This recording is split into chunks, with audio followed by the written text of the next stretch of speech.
Meus irmãos, recebam a santa paz do Senhor Jesus a todos. Quero usar essa oportunidade, primeiramente, para agradecer a Deus do dia em que Deus me tirou do mundo do pecado, me fazendo herdeiro das suas promessas santas. Amém? Seria eu ingrato a Deus se não glorificasse a Deus pela vida do meu amigo, apóstolo Rodrigo, sempre pela confiança que nos tem dado, sempre está nos convidando aí para ministrar a palavra, pela vigília. Na verdade, a cada pessoa que me convida, eu me sinto honrado porque é uma oportunidade que eu estou recebendo. E a questão dos Gideões que você falou, que você tem desejo de ir lá, é um convite meu, eu estou te fazendo agora. Você é meu convidado para estar comigo lá no dia 22. Nós vamos conversando, a gente marca a data, quero ver se eu vou uns 2 dias antes, sei lá, para a gente passear um pouquinho lá também. Então você é meu convidado. Tá bom? Postar várias fotos aí, meu irmão. Eu quero glorificar a Deus pela vida de uma pessoa que é muito importante na minha vida, que é o meu pastor, presidente, pastor Natalício Tenório, onde eu congrego a Assembleia de Deus, Ministério Missão. Que Deus abençoe grandiosamente meu pastor, te amo em Cristo Jesus. Meu pastor presidente, irmãos, ele tem me ajudado muito no meu ministério, tá? Ele tem sido, na verdade, um pai para mim, um pai na fé, um conselheiro. Ele tem me ajudado muito, pastor Natalício. Que Deus abençoe em nome de Jesus. Irmãos, sem perca de tempo, você que está aí com o exemplar da Bíblia Sagrada, ou que você não está, eu quero usar os teus ouvidos para você ouvir uma parte da palavra de Deus que o Senhor me revelou, que está no livro do Eclesiastes, capítulo de número 3, tá bom? Para quem não sabe, o livro do Eclesiastes é conhecido como livro do tempo. Tem o seu nome original em hebraico, Miquelai. E o livro do Eclesiastes, ele todinho praticamente, ele vai falar sobre o tempo, né? Percebe que Eclesiastes 2 vai falar assim: lembra-te do teu Criador no dia da tua mocidade, antes que venha maus dias. Lembra do teu Criador passado, antes que venham os maus dias, o futuro e a mocidade presente. Então, ele está sempre falando do tempo. Eclesiastes 11, lança o teu pão sobre as águas, né? Passado, reparte com 7 até com 8 presente, depois de muitos dias achará futuro. Então, o livro do Eclesiastes é o livro do tempo, e Deus colocou essa palavra no meu coração.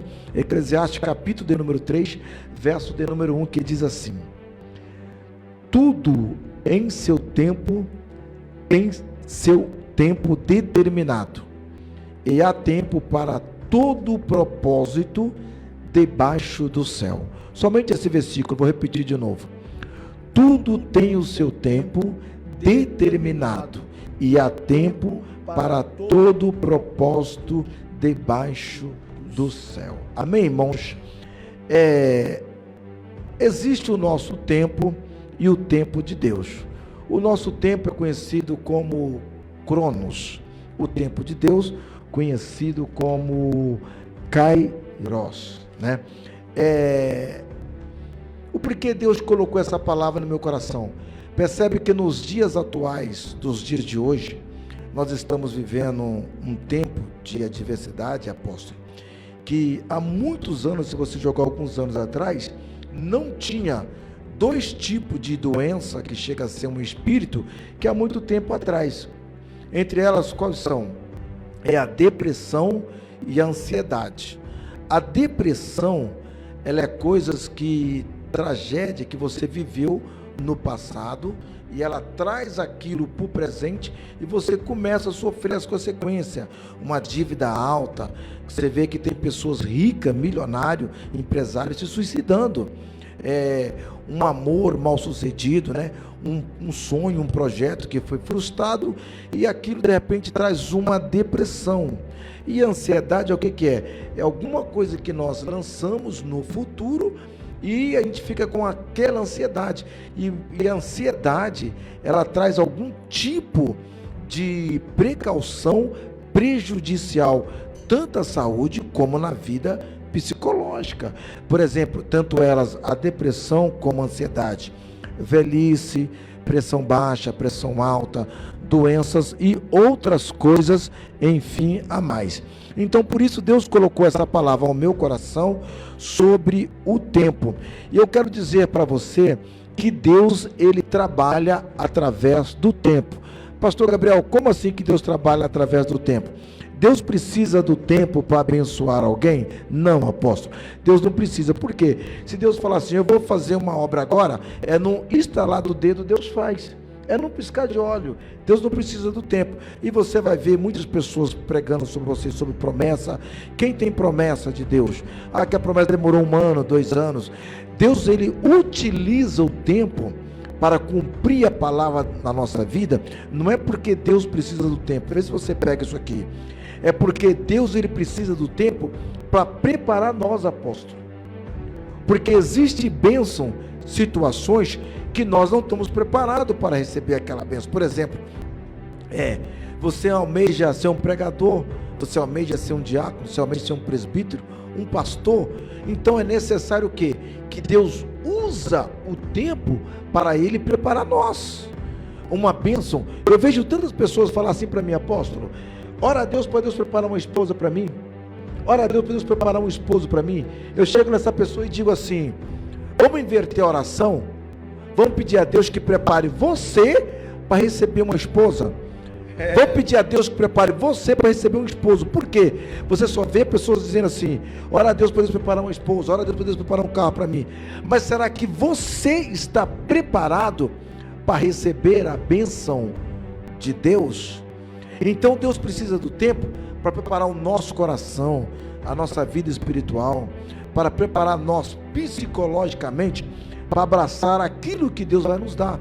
Então eu tenho uma revelação do céu para você. Deus, ele está visitando o teu passado, Deus, ele está no teu presente, e Deus está indo agora, lá no seu futuro. Pastor Gabriel, não entendi. Deus está visitando, está indo no meu passado, Deus está no meu presente, e Deus está indo no meu futuro? Sim. Peraí, mas a Bíblia diz que não lembrei das coisas passadas. Existem pessoas, apóstolo, que hoje ele ou ela não é feliz por causa da consequência do passado. Você sabia disso? Existem pessoas que trazem consigo consequência, tragédia, dor, da consequência do passado. Um pai que perdeu um filho, uma mãe que perdeu um filho, um ente querido, alguém que perdeu a sua família e que não deu valor. E eu, como também trabalho como palestrante também, tem pessoas que após a minha palestra me procuram muito, e a gente conhece, eu vou citar aqui o nome mulheres, porque a mulher, ela sofre mais com essa parte, mas não é fazendo exceção de pessoas, tá? Irmãs que não acreditam mais no amor, não acreditam mais na felicidade, por causa de quê, apóstolo?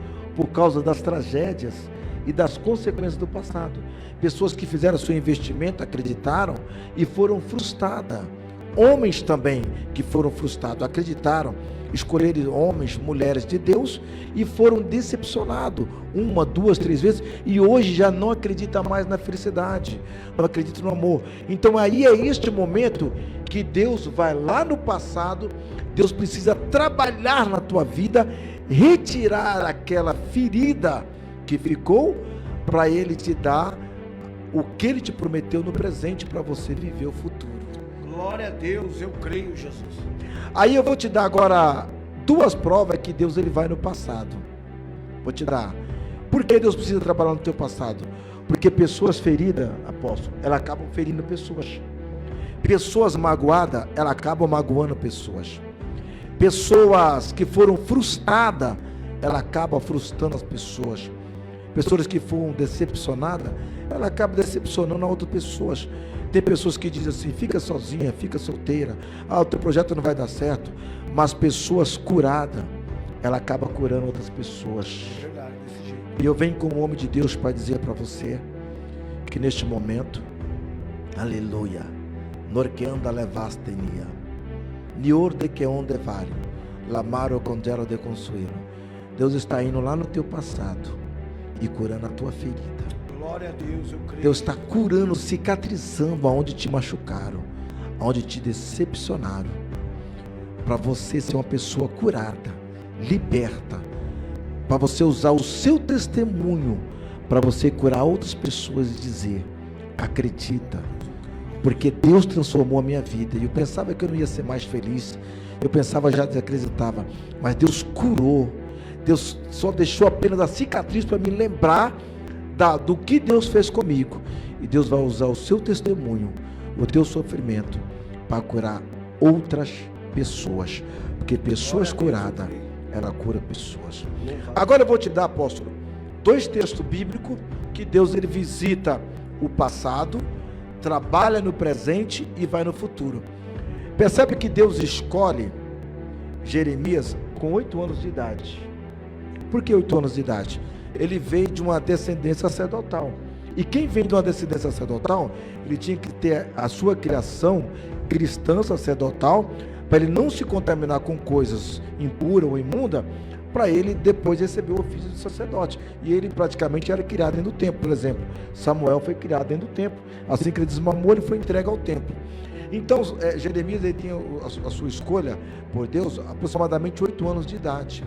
Só que ele passa por um processo, quando o Império Babilônico, junto com seu exército, Nebuzaradã, invade Babilônia.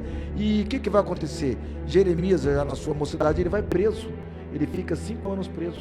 Mas ele, aos 17 anos, vai preso. Aos 22 anos, ele está junto ao rio Quebar, que passava nos fundos do Império Babilônico. Aí Deus aparece na vida dele e Deus escolhe ele. Deus fala assim: o que vê, Jeremias? Ele diz: Senhor, eu vejo uma vara de amendoeira. Deus disse: viste bem, porque eu sou Deus e eu velo e cuido da minha palavra. Aí Deus pergunta para ele de novo: o que você vê? Eu vejo uma panela fervendo, Senhor. E quando a panela está fervendo, ela sai o quê? Vapor. Aí Deus pergunta: e o que você vê mais? Eu vejo o vapor saindo da panela. E para onde está indo o vapor? Está indo para o reino do sul, que era Judá. Aí Deus falou assim: é para lá que eu vou te mandar.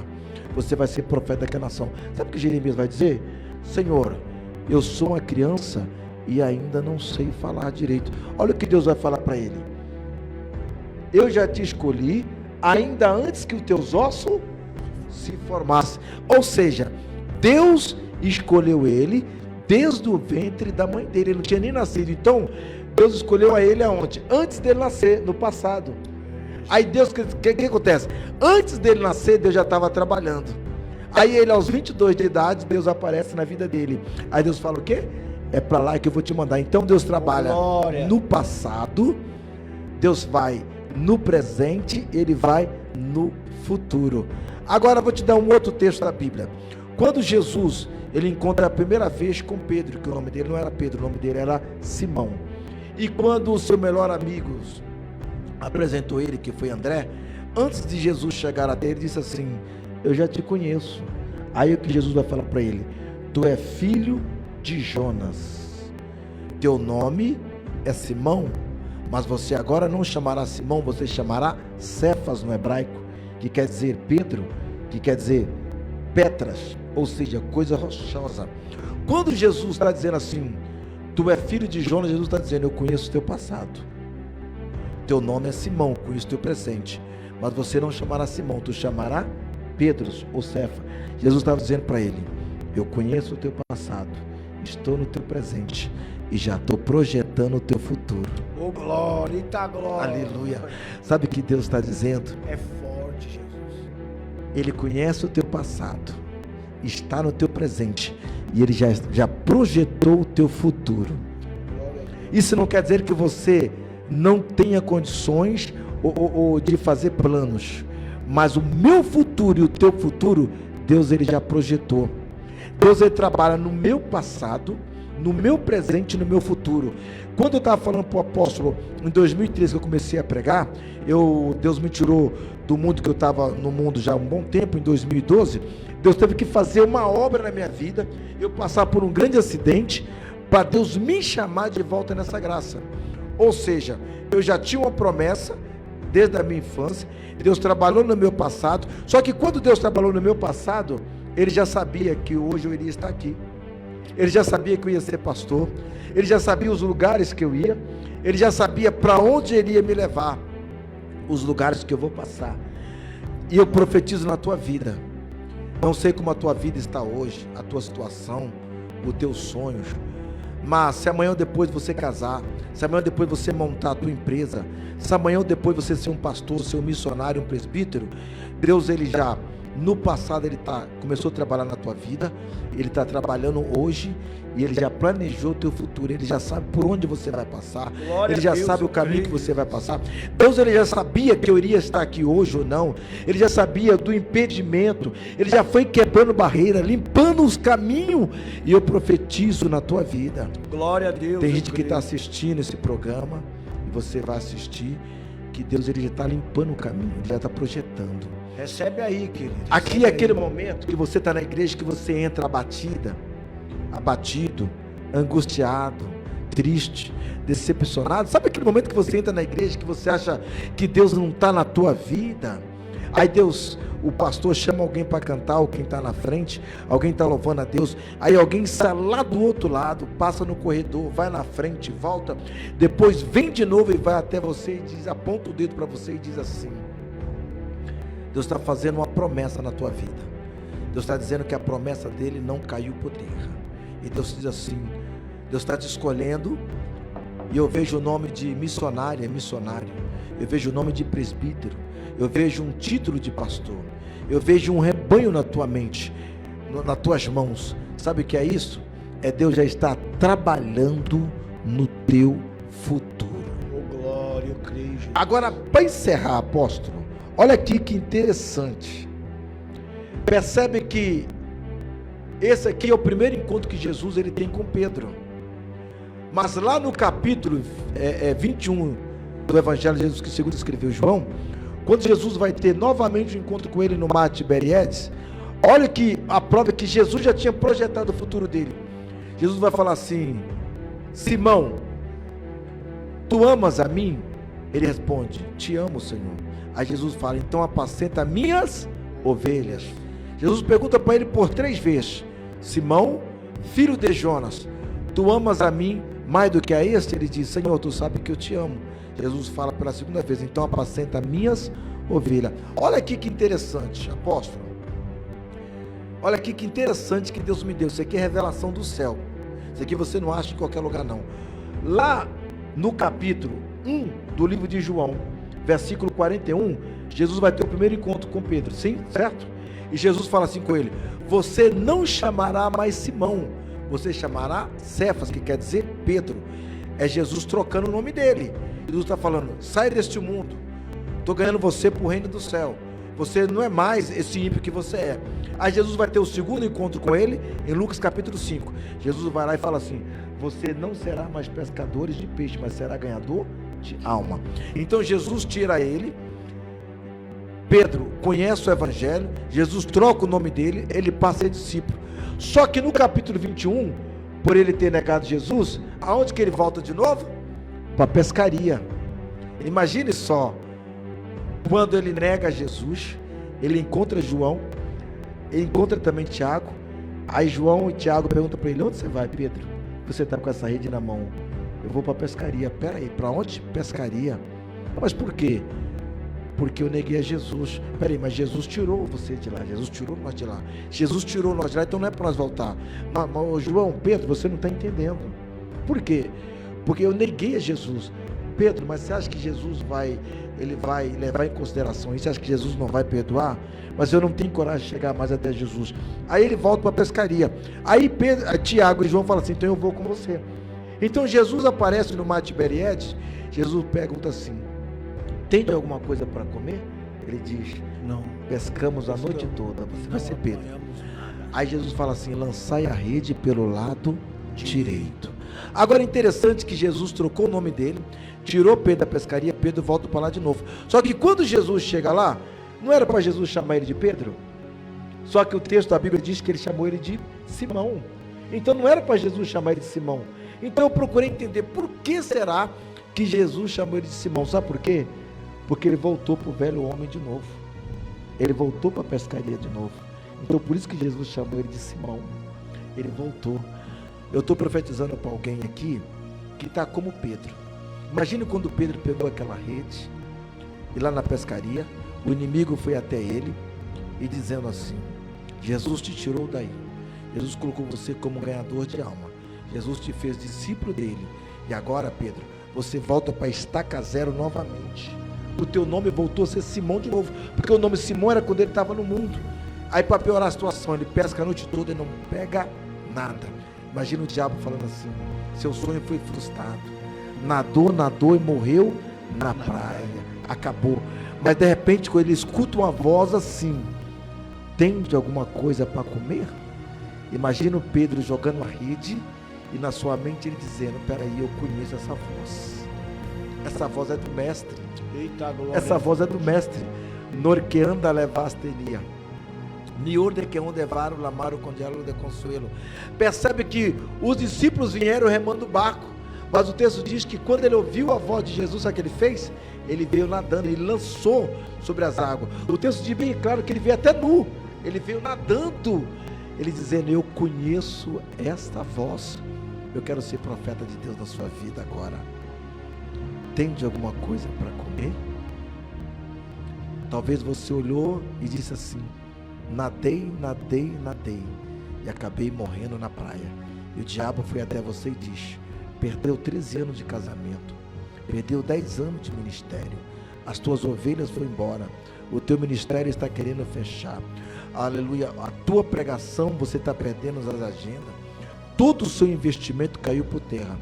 Mas eu profetizo na tua vida agora, que assim como Jesus apareceu no mar de Beriede, Jesus já tinha projetado, Jesus já conhecia o passado, o presente e o futuro de Pedro. Ele está aparecendo na tua vida agora. E o que ele declarou, e o que ele decretou, o teu futuro não é essa vida. Não. O diabo olhou para você e disse: desista, para, larga, lava a rede, para tudo e vai embora. Mas Jesus está aparecendo agora. Ele está aparecendo no teu barco. Ele diz: eu sou contigo. As minhas promessas não caiu por terra. Mentira de quem falou: desista, para, não vai adiante. Deus, ele visitou o teu passado, ele está no teu presente e ele já projetou o teu futuro. Eu estou profetizando que hoje você não é isto, mas eu estou profetizando para missionário: hoje você não é. Eu estou profetizando para pastor: hoje você não é. Estou profetizando para presbítero: hoje você não é. Estou profetizando para a tua família: e eu e a minha casa serviremos o Senhor. O teu lado está dividido, você já olhou para um lado, já desistiu, mas eu estou profetizando. A última palavra não é o homem que fala, a última palavra, quem fala é Deus. Glória a Deus, Ele chegou na tua vida. Rei da glória. Creia e receba esta palavra no teu coração. Que Deus abençoe a tua vida.